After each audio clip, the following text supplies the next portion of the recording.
নেকির দিকে লক্ষ্য করে বলবেন, হে আমার ফেরেশতারা, ওই যে নেকি আছে সেটা তোমরা মিজানের নেকির পাল্লা থেকে সরাইয়া গুনার পাল্লায় এনে ফেলো। ফেরেশতারা বলবে, ওয়াল্লাহি ইয়া রাব্বি মা রাআইনা মিনহু ইল্লা খায়রা। হে আল্লাহ, এটা তো তার দান খয়রাত, এটা তো তার নেক কাজ, এটা নেকির পাল্লা থেকে সরাইয়া গুনার পাল্লায় ফেলে দেওয়ার জন্য আপনি আমাদেরকে নির্দেশ দিচ্ছেন, কারণ কি? জবাবে আল্লাহ বলবেন, ইন্না আমালাহু কানা লিগাইরি ওয়াজহি ওয়ালা আকবালুল ইয়াউমা মিনাল আমালি ইল্লা মা উরিদা বিহি ওয়াজহি। হে আমার ফেরেশতারা, শোনো, তোমরা তো মানুষের বাহ্যিক নেকির কাজগুলি দেখে তোমরা নেকি নির্ধারণ করতে, তোমরা মানুষের অন্তর আত্মার খবর জানতে না, জানতাম আমি আল্লাহ।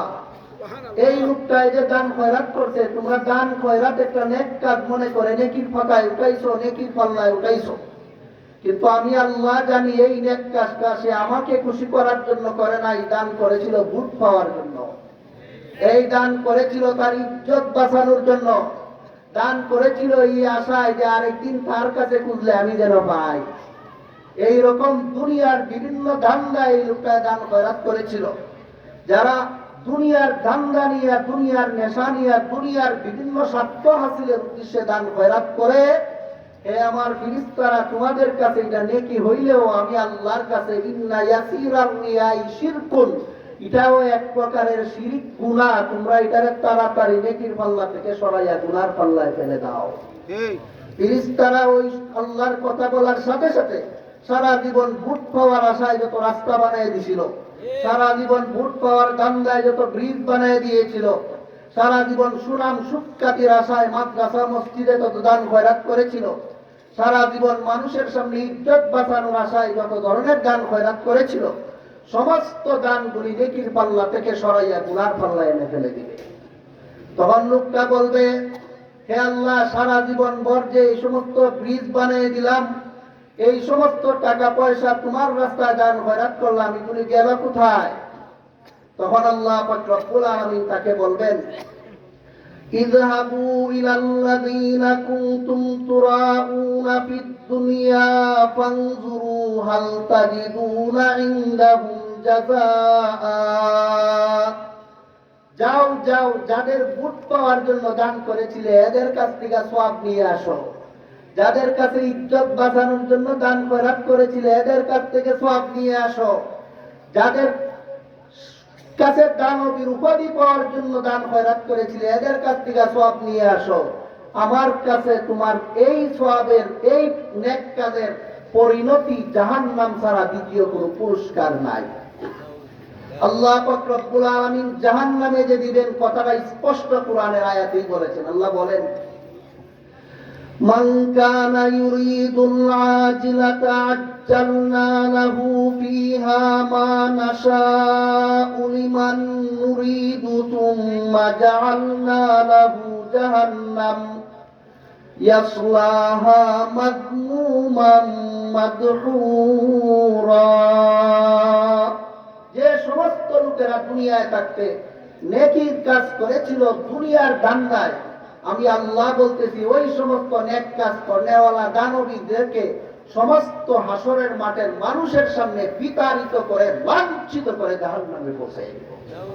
যখন লোকটাকে আল্লাহ বলবেন, তোমার পুরস্কার আমার কাছে জাহান্নাম ছাড়া আর কিছুই নাই, সহিহ বুখারী শরীফে আছে, তখনই আল্লাহর একদল আযাবের ফেরেশতারা তাকে ঘেরাও করে, তাকে পাকড়াও করবে, ফাসহিবা বিহি সুম্মা উলকিয়া ফিন্নার, পা দুইটা উপরের দিকে দিয়া, মাথা নিচের দিকে দিয়া ছাড়াইয়া জাহান্নামের মধ্যে নিক্ষেপ। ভাইয়েরা আমার, আমার পিছনের কথা বুঝে থাকলে মেহেরবানি করে বলুন, এই লোকটা জাহান্নামে গেল দান না করার কারণে না কইরাই জাহান্নামে গেল? শুধুমাত্র দান খয়রাতের 2 নম্বর শর্ত তার মধ্যে না থাকার কারণে, সেটা হলো নিয়ত সহি নাই। কথাটা বুঝলেন কিনা? ভাইয়েরা আমার, এইগুলো বলার জন্যই আমাকে বলা হয়েছে। আমরা আজকের ওয়াজ মাহফিলে আসি, জীবনে কোনোদিন মাদ্রাসায় পড়তে পারি নাই, কিছু এলেম নিয়ে যাওয়ার জন্য। এই কথাগুলি যদি আমাদের অন্তরে সারা বছর জীবন জাগ্রত থাকে, বলুন এই লোকটার দান খয়রাত নষ্ট হবে? নষ্ট হবে না, কেন আমল হেফাজত করতে পারে সর্বস্তরের মানুষ। এই জন্যই মাদ্রাসাওয়ালারা মাহফিলের ব্যবস্থা করে থাকে। মুহতারাম হাজিরিন, যে সমস্ত মানুষ পরকালে সওয়াব পেতে চায় দান খয়রাতের, এমনি দান খয়রাত করলে সওয়াব পাবে না? শর্ত আছে। এক নম্বর শর্ত, ঈমান নিয়ে হাজিরা দিতে হবে। দুই নম্বর শর্ত, নিয়ত সহি অবস্থায় দান খয়রাত করতে হবে। বিষয়টা বুঝেন কিনা আপনারা? এখন একটা প্রশ্ন আপনাদের মনে জাগতে পারে যে হুজুর, ভুল তো করে ফেলেছি জীবনে, অনেক সময় নিয়ত সহি নাই কিন্তু দান খয়রাত করে ফেলেছি, অনেক সময় চাপের মুখে দান খয়রাত করেছি, অনেক সময় দুনিয়ার বিভিন্ন ধান্দায় দান খয়রাত করে ফেলেছি। পিছনের নষ্ট দান খয়রাতকে উদ্ধার করার কোন ব্যবস্থা আছে কিনা? কথাটা বুঝলেন কিনা আপনারা? এটাও আজকের মতো আমাদের জেনে নেওয়া দরকার, এটাও সময়ের দাবি। কথা ফাঁকে এটাও জেনে নিই।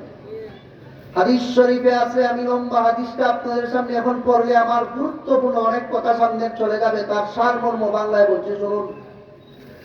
হাদিস শরীফে আছে, আল্লাহর রাসূল বলেন, আত-তাইবু মিনাজ যামবি কামান লা যামবা লাহু। কোন মানুষ সারা জীবন ভুল করেছে, পরবর্তীতে বুঝতে পারছে তার পিছনের কাজগুলি ভুল ছিল, তখন যদি আল্লাহর সামনে নত হইয়া পিছনের গুনার জন্য তওবা করে ফেলে, তখন আল্লাহ রাব্বুল আলামিন দয়া করে পিছনের সব গুনাহ মাফ করে দেয়। সুবহানাল্লাহ। তাই আপনি আমি যদি পিছনে এমন বেজালমূলক দান খয়রাত করে থাকি, এখনো সময় আছে, এইভাবে আল্লাহর কাছে তওবা করি যে আল্লাহ, আমি বুঝি নাই যে আমার পরকালে যে দান খয়রাত এভাবেই নষ্ট হবে। আজকের ভুবন মাদ্রাসার ওয়াজ থেকে বুঝতে পারছি, আজকে থেকে তওবা করলাম, সামনে যত দান খয়রাত করবো তোমাকে খুশি করার জন্য করব, আর পিছনে যা করছি ভুল করছি আর করব না, দয়া করে আমারে মাফ করে দাও। তাইলে আল্লাহ রাব্বুল আলামিন পিছনের সমস্ত দান খয়রাতকে আল্লাহর জন্যই কবুল করে নেবেন। মুহতারাম হাজিরিন, দান খয়রাত করে মানুষ আল্লাহর কাছে সওয়াব পাওয়ার জন্য এক নম্বর শর্ত, ঈমান নিয়ে আল্লাহর দরবারে হাজিরা দিতে হবে। দুই নম্বর, সহি শুদ্ধ নিয়তে দান খয়রাত করতে হবে। তিন নম্বর, যে পয়সা, যে সম্পদ আল্লাহর রাস্তায় দান খয়রাত করবে, এই সম্পদটা 100 ভাগ হালাল হতে হবে। যদি হালাল সম্পদ না হয়, এই সম্পদ যদি কেউ সওয়াবের নিয়তে দান খয়রাত করে, সুদের টাকা, ঘুষের টাকা, জালিয়াতির টাকা, চুরির টাকা, ভাইয়ে বইনের মিরাজ না দিয়া জবরদখল করে বাড়ির সম্পদ আটকাইয়া রাখিয়া দেয় আপনি এলাকায়, এই রকম সম্পদ কোটি টাকা আল্লাহর রাস্তায় দান খয়রাত করলে এক পায়ে পয়সা দান করার সওয়াব পাবে না। হারাম সম্পদ দান করে সওয়াব তো পাবেই না, বরং ফতোয়ায়ে আলমগীরিতে উল্লেখ আছে, হারাম সম্পদ কেউ যদি আল্লাহর রাস্তায় দান খয়রাত করে আর মনে মনে উদ্দেশ্য নেয় আমি সওয়াব পাবো, সাথে সাথে তার ঈমান চলে যাবে, সাথে সাথে তার বিবি তালাক হয়ে যাবে, নতুন করে কালিমা পড়ে মুসলমান হতে হবে, নতুন করে বিয়ে শাদী আবার ঠিক করে নিতে হবে। ভাইয়েরা আমার, বলুন, এই লোকটা বেঈমান হইল দান না করার কারণে না কইরাও? কথা কইনা দিই আপনারা, না কইরা না কইরা শুধুমাত্র দান খয়রাতের 3 নম্বর শর্ত মতো দান না করার কারণে। দান খয়রাত করলে যে হালাল মাল দান করতে হবে, এটাও আমি বানিয়ে বলছি না, এটাও কোরআনের আয়াতে আল্লাহ পাক রব্বুল আলামিন বলেন, ইয়া আইয়ুহাল্লাযীনা আমানু আনফিকু মিন তাইয়্যিবাতি মা কাসাবতুম ওয়া মিম্মা আনফাকনা وَمِمَّا أَخْرَجْنَا لَكُم مِّنَ الْأَرْضِ وَلَا تَيَمَّمُوا الْخَبِيثَ مِنْهُ تُنْفِقُونَ। আল্লাহ পাক রব্বুল আলামিন বলেন, হে মুমিন মুসলমানেরা শুনো, আমি আল্লাহর কোরআনের বারবার তোমাদেরকে বলেছি আমার রাস্তায় দান খয়রাত করো, যেমন ভাবে ইচ্ছা সেইভাবে দান খয়রার জন্য বলিনি, সাবধান করে দিলাম কোন হারাম মাল তোমরা আমার রাস্তায় দান খয়রাত করার কল্পনাও করো না। ওয়ালা তায়াম্মামুল খাবিসা মিনহু তুনফিকুন, দান খয়রাত হারাম মাল নিষিদ্ধ না, বরং হারাম মাল দান করার নিয়ত করাও আমি আল্লাহ নিষেধ করে দিলাম। খেয়াল করেন কথাটা, হারাম মাল দান খয়রাত নিষিদ্ধ না, হারাম মাল দান খয়রাতের নিয়তও নিষিদ্ধ, নিয়তটাও হারাম করে দিয়েছেন আল্লাহ। কাজেই হারাম মাল দান খয়রাত করে সওয়াব পাবে না, উল্টা আল্লাহর নির্দেশ অমান্য করার কারণে গুনার ভাগীদার হতে হবে। দান খয়রাত হারাম মাল করেও মানুষটা সওয়াব পাবে না কেন?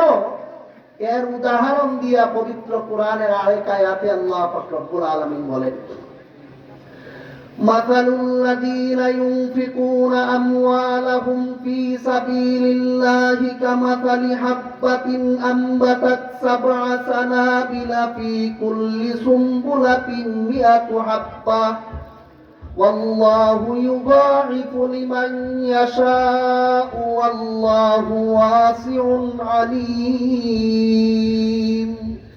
আল্লাহ পাক রব্বুল আলামিন বলেন, হে দুনিয়ার দানবীররা, যারা আমার রাস্তায় দান খয়রাত করো, শোনো, তোমাদের দান খয়রাতটা হইল কৃষি কাজের মতো। কৃষকের ক্ষেতের মধ্যে যেভাবে ফসল ফলায়, তোমরা দান খয়রাত করো যে আমার রাস্তা, এটা ওই রকম, ওই তোমরা নেকি ফলাও। কৃষি কাজ করতে হইলে 3 জায়গায় 3টা বৈশিষ্ট্য থাকতে হয়। যদি 3 জায়গায় 3 গুণ না পাওয়া যায়, তাহলে ফসল পাওয়ার আশা করা যায় না। যেমন 1 নম্বর, কৃষক ভালো হতে হবে। 2 নম্বর, যে খেতে ফসল করবে ক্ষেতটা উর্বর হতে হবে। 3 নম্বর, যে বীজ রোপণ করবে সেই বীজটা ভালো হতে হবে। কৃষক খুব ভালো, ক্ষেত যদি ভালো না থাকে সারা জীবন পরিশ্রম করেও কোনো কাজ হবে না। কৃষকও ভালো, ক্ষেতও ভালো, কিন্তু বীজটা যদি পচা হয় জীবনেও ফসলের আশা করা যায় না। বাইরে আমার একজন মানুষে ক্ষেত করলো, ক্ষেতও ভালো, বীজও ভালো, কিন্তু যে ক্ষেত করে এই লোকটা যদি অদক্ষ হয়, যেখানে 1 মুষ্টি সার দিলে চলে, এখানে 1 মণ সার